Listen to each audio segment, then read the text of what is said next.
ভেনেজুয়েলার president Nicolas মাদুরোর দীর্ঘ কারাদণ্ড, যাবজ্জীবন এমনকি মৃত্যুদণ্ডের সাজা দিতে পারে মার্কিন আদালত, এমন ধারণা বিশ্লেষকদের। এর আগে একইভাবে পানামার সেনা শাসকের বিচার হয়েছিল যুক্তরাষ্ট্রের মাটিতে। সিলভার টিপ কন্ট্যাক্টে তৈরি নিরাপদ ও নান্দনিক ক্লিক সুইচ নির্ভরতা জীবন জুড়ে। দুদিন আগেও একটি স্বাধীন দেশের রাষ্ট্রপ্রধান ছিলেন, তবে ভাগ্যের পরিহাসে হাতে হাত করা আর পরনে কয়েদিদের পোশাকে মার্কিন আদালতে হাজির হতে হয় ভেনেজুয়েলার ক্ষমতাচ্যুত প্রেসিডেন্ট ও তার স্ত্রীকে।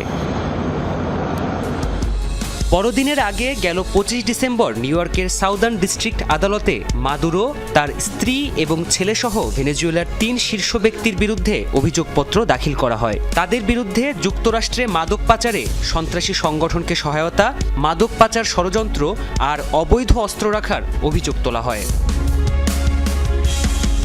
এসব অভিযোগের জেরে মাদুরোর কি শাস্তি হতে পারে তা নিয়ে প্রতিবেদন প্রকাশ করেছে মার্কিন গণমাধ্যম নিউ ইয়র্ক পোস্ট।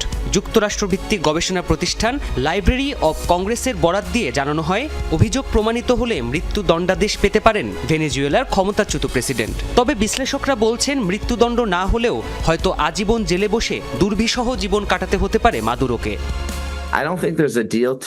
আমি মনে করি এই মামলায় কোনো সমঝোতার সুযোগ নেই, কারণ আদালতে নিজের দোষ স্বীকার না করে অনমনীয় ছিলেন মাদুরো। তাই পরবর্তীতে দোষ স্বীকার করে নিলেও তাকে ফেডারেল কারাগারে যাবজ্জীবন কারাদণ্ডের সাজা শোনাতে পারেন আদালত। তবে তার স্ত্রী আর ছেলের বিষয়টি আলাদা।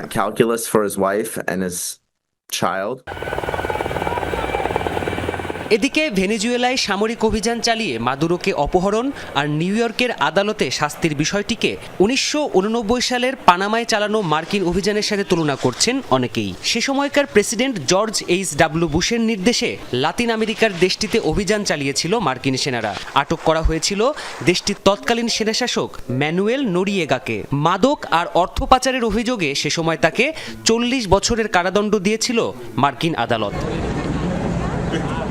প্রাণপ্রতিম কুণ্ডু, যমুনা নিউজ।